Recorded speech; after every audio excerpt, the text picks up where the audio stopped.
Right, I'm going to go over a combined science physics paper. It's paper 1, Foundation, from 2020. You get 1 hour and 10 minutes to answer it, and it's worth 60 marks. Question 1A. Draw one line from each use of wave to the matching electromagnetic wave. One line's been drawn for you. So that's the uses on the left and the electromagnetic waves on the right. What wave is used to detect forged banknotes? That's ultraviolet. What wave is used to detect broken bones? That's X-rays. What waves are used for night vision cameras? That's infrared waves. Question B. Ultraviolet light has a higher frequency than infrared light. Which of these colours of visible light has the highest frequency? Radiant Martians invade Venus using X-ray guns. This is what I encourage my students to do. Radio, microwaves, infrared, visible light, ultraviolet, X-rays and gamma. Over here it's got a long wavelength, and the wavelength gets shorter and shorter and shorter as you get over to gamma. As the wavelength gets shorter, the frequency is higher. So over here, where the wavelength is long, the frequency is low. And then visible light is Richard of York gave battle in vain. R for red needs to go over on the left with radio. So which colour has got the highest frequency out of these ones? Is violet there? No. Indigo? No. Blue? Yes. Right, so the answer is blue. That's got the highest frequency because it's over on the high frequency side. Question C. Figure 1 shows how the brightness of a source of light changes with wavelength. So brightness up the side, wavelength along the bottom. Describe how the brightness changes with wavelength. 2 marks. Right, well basically the graph is in 3 sections. It's got a section when it's going up, it's got a section when it's at the top, and it's got a section where it's decreasing. So make sure that you say what's happening with different wavelengths. You can see the peak, if that's 400 and that's 420, the peak is at 410. So basically the brightness increases as the wavelength goes from 360 up to 410.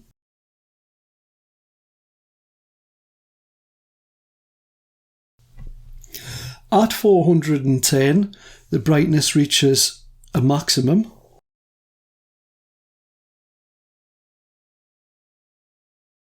Just writing in wavelength. And then finally, from 410 nanometers down to 460, the brightness decreases.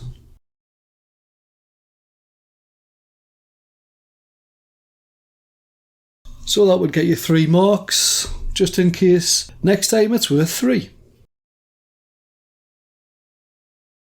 Question 2, A part 1.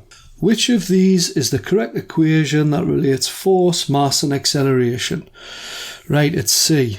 Force is mass times by acceleration. Part 2.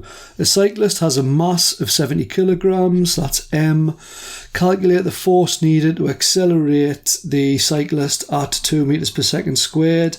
So that's A, and it was the force we needed to work out, so that was our question mark.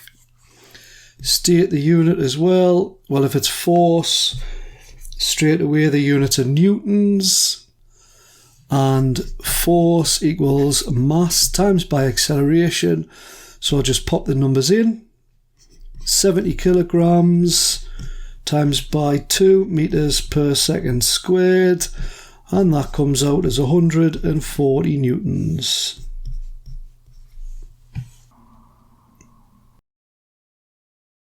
Part B. Another cyclist travels 1,200 meters, so that's a distance, in a time of 80 seconds. So that's time. Calculate the average speed. So speed is our target. Use the equation. So average speed equals distance over time. Just need to pop the numbers in. So that's 1,200 meters divided by 80 seconds. And that comes out as 15 meters per second.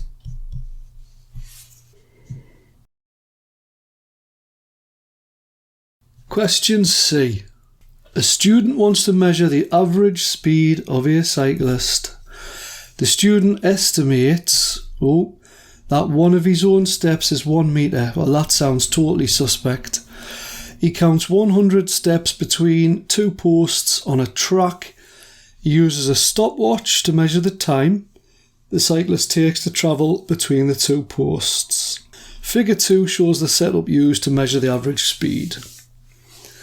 State 2 improvements the student could make to this method. Right, well, instead of just estimating a distance, he could measure the distance with a trundle wheel or a tape measure. Right, why doesn't he put little marks on the floor and then he'll know exactly when to start and stop his stopwatch?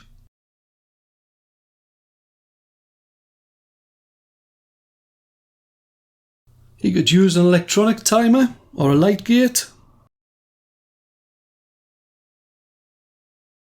So get a computer to measure the time rather than a human. He could get another person to stand on the end to shout when to stop it. Use 2 people to measure time. Question 3.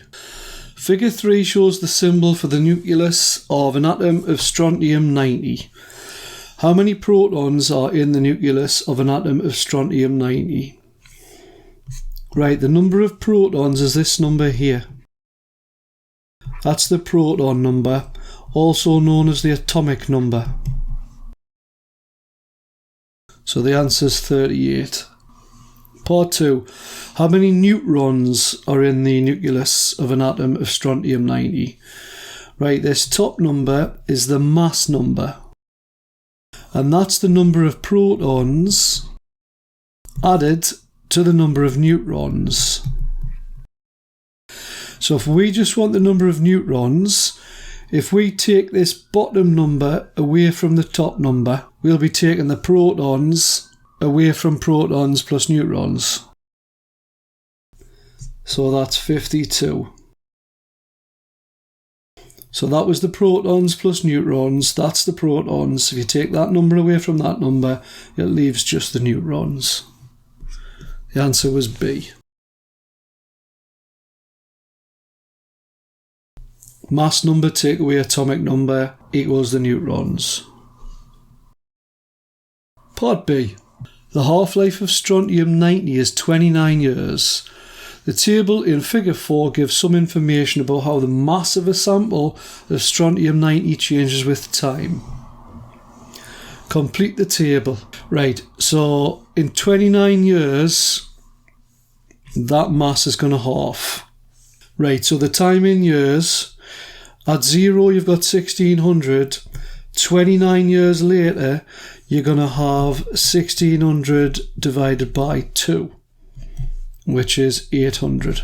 Right, how do you go from 800 to 400? You half it.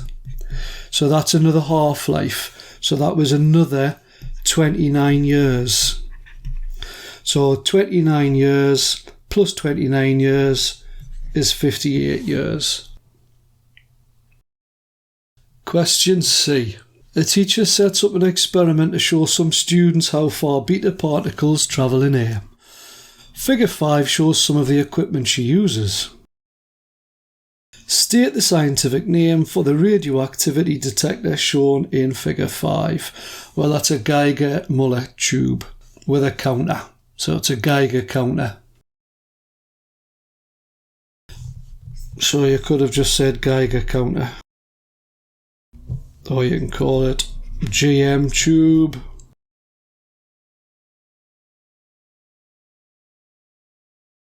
The teacher also has a radioactive source that emits only beta particles, a meter ruler. Part 2. State 2 precautions the teacher must take to protect herself from the effects of radioactivity. Right, well, I always say keep a safe distance and handle it with tongs. That's like a pair of blunt scissors. Other things you can say is use shielding, i.e. a lead apron. Use gloves. Wear one of those dosimeter badges that reads whether she's being contaminated or how much she's being exposed to. And of course, limit the amount of time that she's using it. So any of them. Part 3. Describe how the teacher could show how far beta particles travel in air. Right, what you want to do is use the GM tube to find the background radiation. So that's the radiation without the source. Then you want to place the source close to the detector. Then you want to move the source back away from the detector until the reading goes down to the background reading level.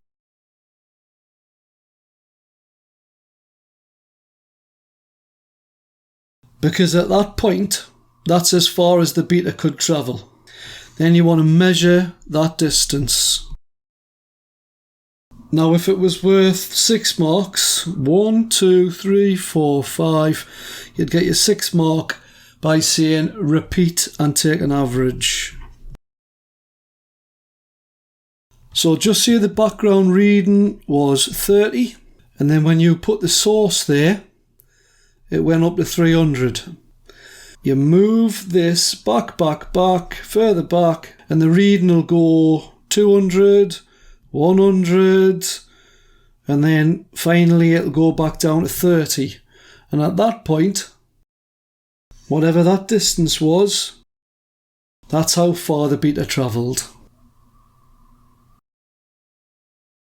Question 4, Part A. Figure 6 shows a large tank of water. The tank of water is used to study water waves. Water waves are transverse waves. Give another example of a transverse wave. Right, well you can have any electromagnetic wave. So that's raging Martians invade Venus using X-ray guns. So you could have radio, microwaves, infrared, visible light, ultraviolet, X-rays, gamma. Now you can have an earthquake wave called a seismic S wave, but you only get taught about that at triple. Part 2. Figure 7 shows a side view of part of the tank. A water wave is travelling from L to M. Calculate the wavelength of the wave. Right, so from L to M is 32 metres. Now let's have a little look and see how many waves we've got. So if we're starting at a peak, so there's 1 wave, 2 waves, 3, 4, 5, 6, 7, 8, 9. There's 10 waves there. So 32 metres equals 10 waves. So if we do 32 metres divided by 10 waves, that means that each wave is 3.2 metres.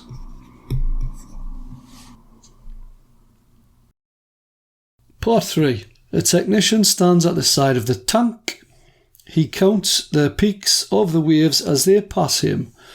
12 peaks pass the technician in a time of 15 seconds. Calculate the frequency of the wave. Well, frequency is how many waves there are per second.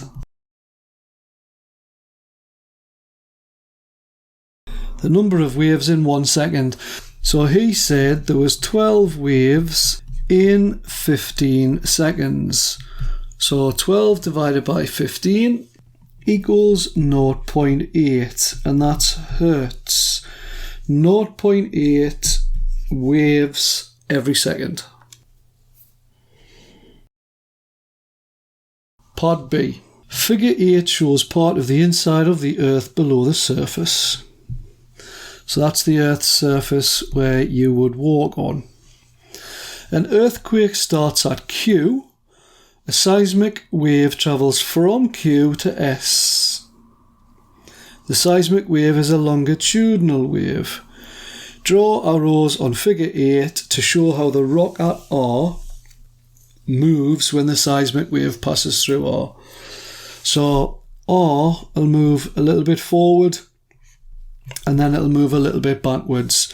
So remember, your seismic waves are the ones where the energy travels that way, let's say, and the vibrations go forwards and then they also go backwards. So the vibrations are parallel to the direction of travel of energy. Part 2. The frequency of the seismic wave is 12 Hz. The wave speed of the seismic wave is 7 kilometers per second. Calculate the wavelength of the seismic wave in meters. Use the equation wavelength equals wave speed divided by frequency. Now we need it in meters. So 7 kilometers per second, that's going to be 7,000 meters per second.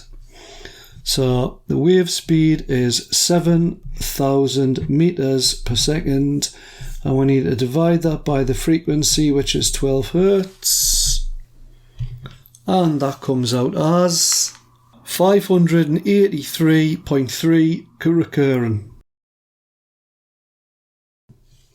Question C.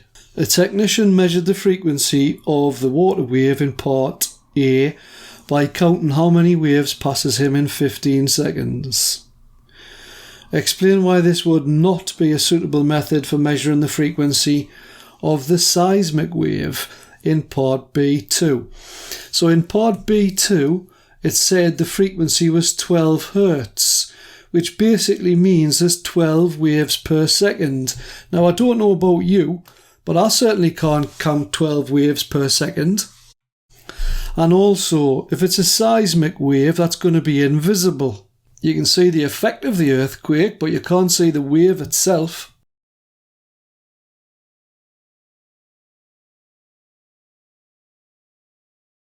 So 12 Hertz is too high frequency for a human to count. That's 12 waves per second. And the waves cannot be seen. The seismic waves. Question 5. A student lifts a toy car from a bench and places the toy car at the top of a slope as shown in figure 9. Part A. Describe an energy transfer that occurs when the student lifts the toy car from the bench and places the toy car at the top of the slope. Right, what sort of energy does a human have? Well, we get our energy from eating food, so that's chemical energy.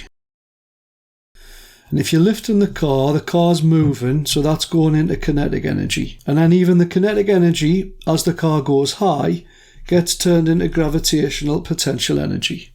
So I've mentioned 3 different types of energy, and it's only worth 2, so I'll easily get 2 marks. Part B. The student lets the toy car roll down the slope. Describe how the student could find, by experiment, the speed of the toy car at the bottom of the slope. So as I say to my students, base your explanation on the calculation.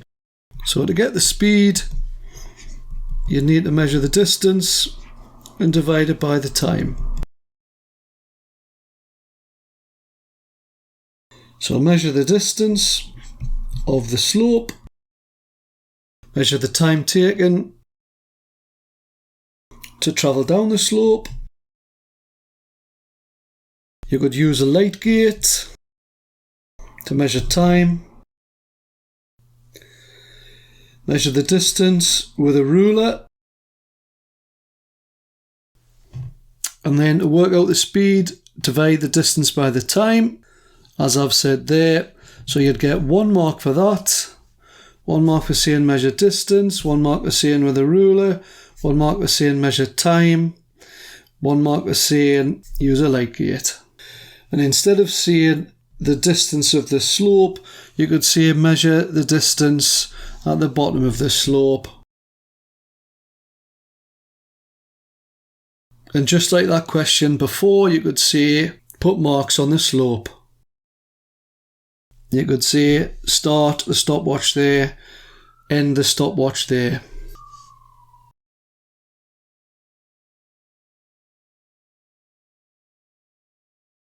And then obviously the distance would be the distance between the marks.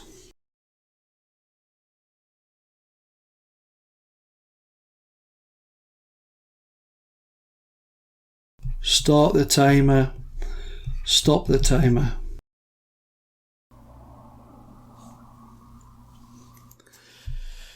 Measure the time taken to travel down the slope with a stopwatch. So there's loads of marks there, lots of different ways of saying it. Question C. The student needs to develop the experiment to determine the loss in potential energy and the gain in kinetic energy as the toy car is rolling down the slope. State the other measurements the student must make. Right, so we've already said to measure the distance and the time. So if we're going to get the loss in potential energy, so that's gravitational potential energy, what is the formula for working that out? Well, it's mass times by gravity times by the height. So we're going to need to measure the mass, and we're going to need to measure the vertical height of the ramp. And kinetic energy, what's the formula for that? That's 1/2 times by the mass times by the velocity squared. So we've already calculated the velocity because we did speed equals distance over the time, and velocity is the same as speed, just about. So once again, we need to measure the mass. So you get 1 mark for saying mass and 1 mark for saying height or vertical height. So once again, base your explanation on the calculation. Question D. When the toy car rolls down the slope, some energy is transferred to the surroundings as thermal energy. State how the student could calculate the amount of energy transferred to the surroundings. Right, well, it's a bit tricky this if it's the first time you've done it. So you've got the car at the top. Now the gravitational potential energy at the top should equal the kinetic energy that the car's got at the bottom, if there's no energy lost. However, they're saying that some energy is going to be lost as heat as it goes down. So in other words, just say there was 100 joules at the top and we've only got 80 joules at the bottom. Now that doesn't equal that. So if we did the gravitational potential energy at the top take away the kinetic energy from the bottom, that would tell us how much was wasted. So the example I gave, that would be like 100 joules take away 80 joules, and that would tell us that 20 joules was wasted. So this equation here is how you're going to get your 1 mark. Right, the energy at the start take away the energy at the end. That'll give you your wasted. So in this particular case, it was GPE take away KE. Question E. Explain one way the student could reduce the amount of thermal energy transferred to the surroundings as the toy car rolls down the slope. Right, well, we just need to lubricate or oil the wheels, and that'll reduce friction. Because it said some energy was transferred to the surroundings as thermal energy, that's heat. And heat is always caused by friction. You could say streamline the car more. That would reduce air resistance, which again is a type of friction. Question 6, Part A. Which of these is a vector? So a vector has both size and direction, and that's force. None of the others have got a direction. Part B1. State the equation that relates acceleration to change in velocity and time taken. Well, acceleration equals the change in the velocity divided by the time taken. Part 2. A van accelerates from a velocity of 2 meters per second, so that's the initial velocity u, to a velocity of 20 meters a second, so that's final velocity v, in 12 seconds, so that's t. Calculate the acceleration of the van. Right, if we go back to this, the change in the velocity is the final velocity v take away the initial velocity u over t. So that's what we'll use. A equals v minus u over t. So that'll be 20 meters per second, take away 2 meters per second, all divided by 12 seconds. So that's 18 divided by 12. And that equals 1.5. And that'll be meters per second squared.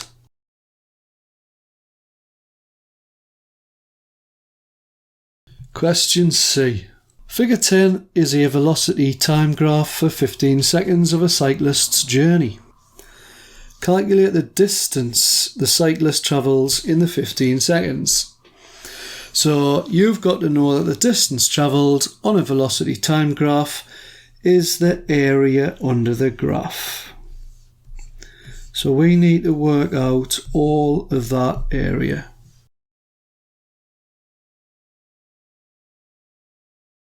Now the area in this case is a triangle, and to get the area of a triangle, that's a half times by the base times by the height. So that's a half times by the base goes from nothing to 15, so the base is 15, and that'll be seconds, and the height goes from nothing all the way up to 7. So the height was 7 meters a second, and that comes out as 52.5, and that'll be meters because it's a distance. Question D, the last question, the 6th marker. Many factors can affect the stopping distance of a car. Some of these factors involve the driver, and some of these factors involve the car or the road. Explain how the stopping distance of a car is affected by factors involving the driver and factors involving the car or the road. You should include examples in your explanations. So factors involving the driver. Right, well, if they've took drugs, or if they've been drinking alcohol, or if they're tired, or if they're distracted, these will increase reaction time, which increases the thinking distance. Factors involving the car or the road: worn out brakes, worn out tyres, heavy car, gravel on the road, or ice, or rain. These will all increase the braking distance. Now it's only worth 6 marks and we've got 8 things there. Plus we've gave examples. These are examples that will increase the reaction time, which increases the thinking distance, and these are examples that increases the braking distance. Now actually if you're going faster, that will increase the thinking distance and increase the braking distance.